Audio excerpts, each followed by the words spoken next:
Hi, Stephanie. Welcome back to Movie Junk. How are you?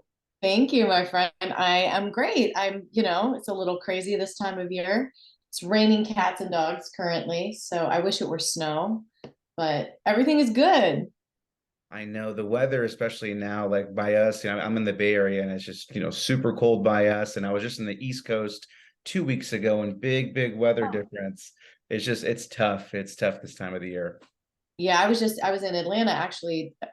I got back this afternoon, and it was raining like crazy. We were trying to shoot yesterday, and it was pouring. And I thought, oh well, at least it'll be nice and dry in New York. But I think the storm like followed me up the coast, and it's just been a misery of wetness all day today. Well, you've been, really busy, and I'm excited that we're able to get you back, for round two of Movie Junk, and you've been a Yeah. part of really exciting projects, and obviously fans know you from The Wolf of Wall Street, The Irishman, Blue Bloods is out right now, and Tulsa King with Sylvester Stallone. I mean, this actually is a really exciting time for you. See, I sound good on paper, don't I? Um, Definitely, definitely. yeah, no, I'm really, especially post pandemic, I'm so grateful for every opportunity that comes my way. And the fact that I've been able to work on such amazing projects recently, well, in the recent past anyway, I should say. And it's never lost on me the fact that I get to be a part of this and do what I love so much and do it with like people like Sylvester Stallone. No, definitely, and just maybe kicking things off with Blue Bloods. I mean, this show. I mean, it's on its 13th season, which, as we know, unless it's a soap opera, shows don't typically last 13 seasons. No, this thing is a juggernaut. Like they have got their demo wrapped up, and those people show up for them season after season. And it's remarkable. Do you know? I was walking down the street it was probably like last month, and someone was like, "Hey, Captain McNichols," and I was like, "That's wild! Like people really tune in for this show because I'm not a regular there. I show up quite a bit, but it's not like I'm on every single week. So people recognizing, secondary characters just walking down the street is kind of cool. Because you initially started in season 10, right? Yeah, so I was invited on in season 10 to just do a couple of episodes. That was the plan. Um, and then they invited me back again in I want to say like season so then the pandemic hit. Yeah. And then they were back up and running. They invited me back in 12 and I just went in for one, one and done. And the showrunner, Kevin Wade, who's a wonderful man, reached out through the casting people and just said, we really like Stephanie, and I think she fits really well in the dynamic, that we've established on the show. We want to bring her back a lot more next season. And I, of course, was like, absolutely, sign me up. Yeah, I mean, you do such an amazing job as the captain because like your character is strong, assertive, but also compassionate at the same time too. I mean, how much of that is Stephanie? How much of that is just you being extremely talented? Oh Um, my God. you do First of that. all, I love you. I love you for understanding all of my complex characters. Yeah. Because most people wouldn't be that diplomatic in describing the captain. It's funny. I have found of late, particularly between like The Watcher and some of the things I've done recently. I always say I am the nicest person that you will ever meet that gets cast as like the most challenging personalities. Um, yeah, she's very strong. She can be a bit uncompromising, shall we say, but she ultimately is. And this is what I love about playing these kinds of characters. She's got a great, as we say in the Northeast, she's good people. Hmm. She's a little complicated, maybe not. She's a little brusque, maybe not the easiest personality in the world. But I have to tell you, I I feel like I've gotten to play a lot of those characters, and I really enjoy it because and perhaps this is the reason I end up playing them. I'm always interested in what makes people tick, even when they're seemingly sort of unlikable. Yeah. So anytime I can find a character and latch onto something really human about them, I always like finding she's ultimately a person with a good heart. She maybe goes about things in a way that is a little hard to take, Yeah. but yeah. And And how much of it is me? I mean, probably a lot more of it than I'd like to admit. Yeah, and this is also, I mean, being a big Sopranos fan, right? No secret. I mean, this was created in part with Mitchell Burgess and Robin Green, who are also part of Sopranos, and Steve Sharippa is on Yeah, the show, as we know, as Bobby Bacala. I was yeah. immediately drawn to this show, from the early days, and obviously still watch. So what's it like, kind of, being sort of in that world? And have you had a chance to meet with Steve yet, or You know what? Steve and I have not crossed paths. My last episode, which actually is it 13? episode, I think if it actually airs tomorrow. Well, I'm going back again, but the last one I did was directed by Bridget Moynihan, who I have never acted with on the show, but was directing this episode. So I had a really great experience, finally connecting with some of the other cast members, because generally I'm with Will and Vanessa, who Yes. play Eddie and Jamie. But I'm fortunate to have been invited into this little family, because, like you said, 13 seasons and going strong, which usually means they figured something out, not just on in terms of how the show is presented and written, but they figured out a good balance behind the scenes too. And that means generally you're joining a group of people who like each other, who work well together, who, television and filmmaking are not for the faint of heart in terms of workload and hours. Yeah. And it can be a lot, and it can be a lot to be around the same people for 13 seasons, 12, 14 hours a day. These people they're all lovely. They get along. And I was really lucky to have been invited in to a group of people who are like, really high functioning, lovely humans, Yeah. in the arts, which is sometimes not always what you find. And I gotta ask, just being a huge Tom Selleck fan, any fun Tom Selleck stories that you could share, or Well, there's a lot I could share with you, but I was really struck by, first of all, Tom takes his job. He has a light touch. He's a lovely, charming man. He takes his job very seriously, and I thought it was so cool. He could probably be sleepwalking his way if he wanted to through it at this point. He's not at all. He takes it so seriously, and it's fun to watch. We did the first episode of the season. There's a huge group scene with a bunch of cops, and they sort of salute and clap for one of the season regulars who's come out of this like scary medical issue. And just the amount of, first of all, the background actors who work on the show, a lot of them have been with it for a long time, so everyone sort of functions as this familiar family. And he comes on, when Tom walked on the set, he addresses everyone and makes everyone laugh. And you should have heard, everybody was going crazy for him. It was like, I don't know. It was just really cool. It was like everybody was there at like dad's knee listening to his stories. yeah, I mean, he's one of, Hollywood's, legends, right? He's also one of those guys that's like also like looked the same for so long too. Like I loved him in Three Men and a Baby. To be honest, I actually really love the movie Mr. Baseball. I don't know if you remember that movie where he was playing a baseball player who I think got sent like overseas, and really, I mean, everything he's done has just been awesome. But like to see him, still, performing at such a high rate is unbelievable. And he is still, he's 6 foot everything. Like he's a big Yeah. man, and he still has this commanding presence. It's kind of fascinating. I've worked now with my fair share of sort of a certain generation of like Hollywood icons. Mm-hmm. And I'm always just sort of astounded by like these men that are into their 70s that are just absolutely still like vital and commanding and still have that same charisma. Like, I mean, I hope that at 70, whatever, I don't know, I'm just walking through the world that on top of my game, because I don't know, I'm already a little tired. I mean, the last interview, so I always usually end the interviews with like, can you share some of your upcoming projects? And I remember that you had told me that you can't say much, but that you were planning on heading west. And it was really, really exciting. You kind of left me off with that. And to be honest, I wasn't thinking Tulsa King. I was thinking something else. And Right.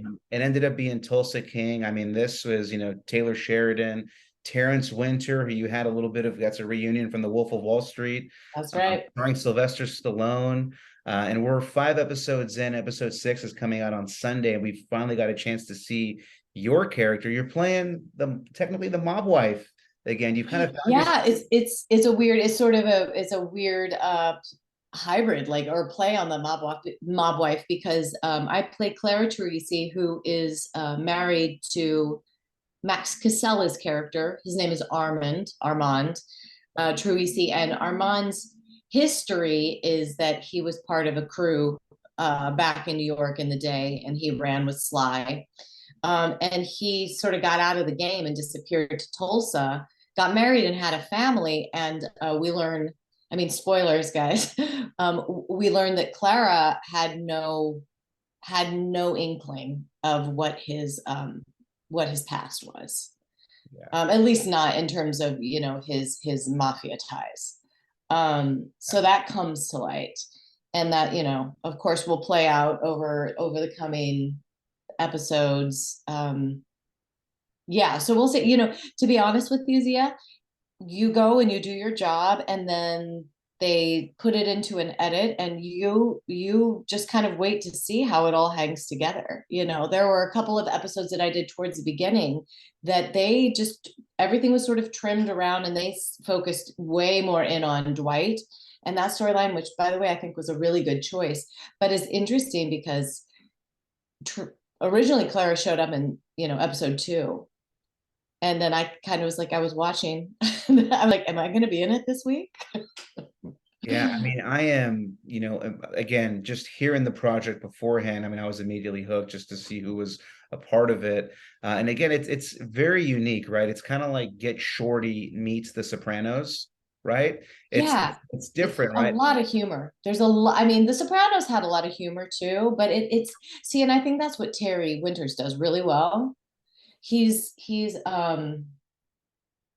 I don't, he finds that, that razor's edge between just at the utter violence of the world that the characters populate, but he balances it with this sort of like mundacity and this humor that is just, I don't know, it's just kind of magical. And Sly, for your listeners who haven't watched, is like next level good, in my opinion, in the show. Like, you have not seen him do, I had never seen him do this kind of work. Yeah, no, So I think it's very exciting. I agree, and each episode is better than the last. Like this last episode, and again, we're kind of covering spoilers here, but if you watch the last episode, the last like 5 minutes, I mean, you'd put it up against any sort of intensity or scene that you watched on any show or movie. I mean, we got Rocky, Rambo, and Tony Soprano all in one, and we saw Yeah. it in those last 5 minutes, and I was like, this is. I rewatched the last episode like 5 times. It Oh, was did you? Yeah. No, it was really strong. My boy Joe Rico Bene wrote that, and I had to like sit on it for a couple days before I texted to congratulate him on how good it was. I was like, dude, that was, wow, wow, that was pretty amazing what you just did. I thought it was very deep, and it just I noticed, you know, little things, but like how, you know, he wanted to speak at his brother's, you know, funeral, and they figured it wasn't the right time or place, but he still wanted to get some stuff off his chest. And I just thought it was very just, you know, unique that he still did it over the phone, right? He was able to make peace. They were also, his family was able to make peace with him. It was just a very intense episode. Like you're just getting the makings, like we're about to go to war now. Yeah, and it's funny because it escalates sort of so quickly, Yeah. but you've just got these sort of two opposing forces who they don't back down. You've got the Black Macadam, and you've got this new, you know, fella in town. It's like, ooh, who's gonna be the last man standing? And also too, I mean, very early on, I want to say like 3 episodes ago, we've already got word that it's renewed for a season 2. Isn't that amazing? Isn't that remarkable? I don't Yeah. know if I've ever heard a show getting renewed while it's airing like 2 episodes in, like just 2, 3 episodes in, it was already renewed. I mean, that's exciting. That just goes to tell us that the next few episodes are going to be even better than what we've already seen. I think it's a testament to the writers. I think it's a testament to Sly's star power. I think it's a testament to Taylor Sheridan's creativity, that he came up with this like mishmash of these worlds, as really that, Terry took on and just orchestrated so beautifully. And I think, the proof's in the pudding. Paramount Plus had the like single largest day of new subscriptions after Tulsa King aired. So it was just, it was a perfect storm of awesome, I guess. Yeah, I mean, I hope Paramount doesn't get upset, but I was kind of bootlegging Paramount before Tulsa King got aired. As soon as Are this you on board now? as soon as I knew the show was coming on, I subscribed. I just didn't want to have any hiccups. Whenever it was on, I wanted to watch it right at midnight. And they got me as a subscriber as soon as this show came on. And there's just amazing content. I mean, I'd say they're probably maybe them and Disney are just the top two streaming platforms right now, just producing unbelievable content. Yeah, there's just and you're such a movie aficionado. It's so exciting to see television. I mean, I feel like the line between television and film has really, with the advent of all these amazing series and stuff, that line is really blurred. It's like, I feel like it used to be that film was the more prestigious medium, for whatever reason. This is sort of based on the old network model, but now you have this content that's being created across all of these platforms. It's like, did you see Andor? Yes. Oh my God, what an amazing, Yeah, I it's mean, just best stuff. amazing, standalone as part of a franchise. But you could watch that. In fact, the two guys in the line behind me as I was boarding my flight to come back to New York this morning, were the one guy was like, "You don't have to watch Star Wars. Trust me, man. Just watch Andor." And I was like, he's right. There's Yeah, just so much good stuff happening, and it's so cinematic, and the storytelling is exceptional. And yeah. yeah. Andor is kind of that, believe it or not, it's kind of what I've been hearing, like the best kept secret. Like a lot of people still haven't seen it, but when they do, they're just like, how is this like part of Star Wars? I was like, because there's not hardly anything from like, what we're used to, like the Luke Skywalkers and Darth Vaders and whatnot. So it's like its own standalone story. And also with TV shows, right? We're able to spend more time with the characters, right? Because in a movie, unless it's like a Quentin Tarantino movie or a Martin Scorsese movie where it's 2.5 hours or 3.5 hours, you don't really get to spend time with the characters. You don't really get to understand them, and that's what we're getting with this type of streaming content that we get to see. Yeah, it's true. I mean, television has always been the medium where like you tune in every week, not necessarily to see what's gonna happen, but to hang out with the people. Yeah, You know what that's I mean? You exactly want what to it is. hang out with nobody cared what was really happening in Seinfeld. No one really cared what was happening on Friends. We wanted to hang out with those people. Even Cheers, it's like, I just like these people, and as the mediums, as I said, the streaming platforms and all that, it's conflated a little more like with cinematic tradition. Now you're getting everything you got at the movie theater, but you're also getting to really hang out with those characters week after week after week. No, definitely, definitely. And I know, you can't really give up too much, but what can fans expect throughout the rest of the season? Can it get any better than what we've already seen? Listen, I can tell you this. The tension has only begun. I think fans can probably expect to see the pressure continue to build. Um, I think the fun in the series is to watch the development of all of the different relationships that are, secondary and tertiary. Not just the relationships between Sly and the guys and Sly and Andrew Savage's character, but also the tertiary and secondary characters that start to play out. And what an incredible cast to watch when you get to watch Dana Delaney, Huge when you get to watch stars. Annabella Sciorra, and you know this my pal Joe referred to the cast as a murderer's row Oh yeah. of great actors, which I thought was really, I'm just happy to be among them.